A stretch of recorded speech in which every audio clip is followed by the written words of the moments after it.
We're now joined by Canada Taxpayers Ombudsperson François Boileau. Monsieur Boileau, thank you for being with us today.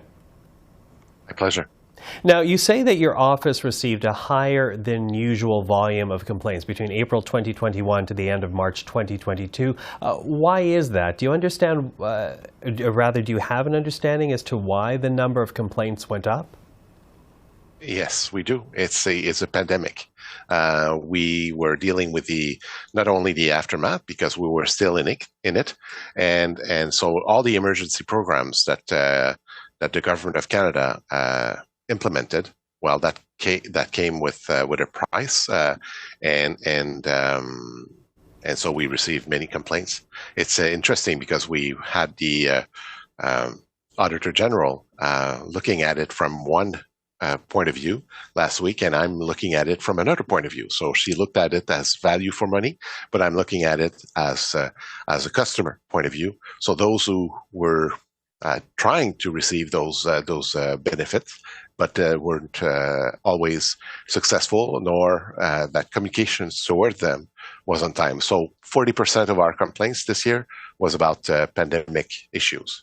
So the majority or the plurality about pandemic issues, as you say. Now, was that because clients did not understand the system, or was it because the CRA was not moving quickly enough, or at least as quickly as they wanted them to?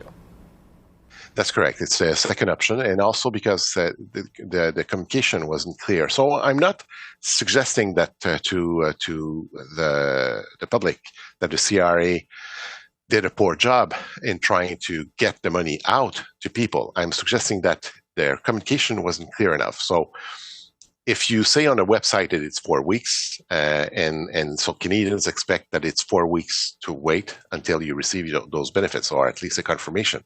But if it becomes those 4 weeks, 8 weeks, 10, 12 weeks, as we've received as complaints, then you ask questions. And that's what we did during the course of the year. So the CRA changed at one point to say, okay, now it's not only 4 weeks, it's going to be 8 weeks of waiting for the application process. But many people, it wasn't clear for the citizen that when does those 8 weeks begin? And for the CRA's point of view, it was when it is assigned to an officer. Well, that's not exactly what it says on the website. The citizen doesn't care, it sends the application, so the clock starts ticking at that point. So we had to deal with this situation with the CRA. No one is in bad faith here. No one is going to bed during the evening saying, how can we do something to Canadians the day after? So it's not that at all. They were submerged with applications. They were. It's new. Even in June 2021, it was still relatively new for them to pass to go from a culture of recouvrement, so as to go from a culture that you're trying to recover money to a culture of giving money out. So that's something different. But they've done the best they can, but they could have been more thorough in terms of communication. Well, that's interesting because you also raised the issue of communication in terms of the impact that receiving benefits would actually have on one's income. Talk to us about that, because there seemed to be a lot of confusion around that as well. Well, we were in the midst of preparing a case for the CRA in regards to the GIC, so the supplemental income for seniors. So that's very important for people that receive the GIC. And so if they applied for a CERB, for instance, they saw their revenue going higher, and because of that, they saw their revenue go higher, and therefore the a reduction or an elimination of the GIC. And that came as a shock for many seniors who didn't expect that. They rely on the GIC to pay the rent, to pay their bills, to put money on food on the table. So it was a huge issue, and we brought it up. But Parliament was seized with this question, and they've settled this. The government allowed for $742 million, if I remember correctly, to solve to settle this issue.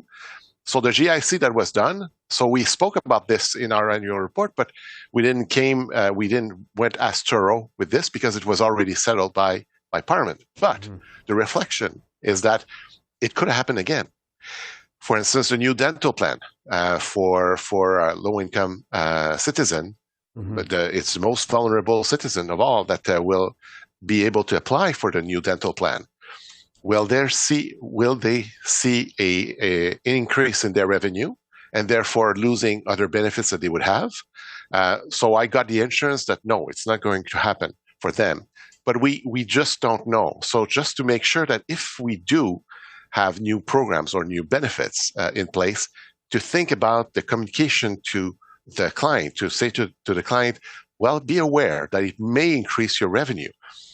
And in terms of provincial programs, they as well depend often on the revenue that you're making.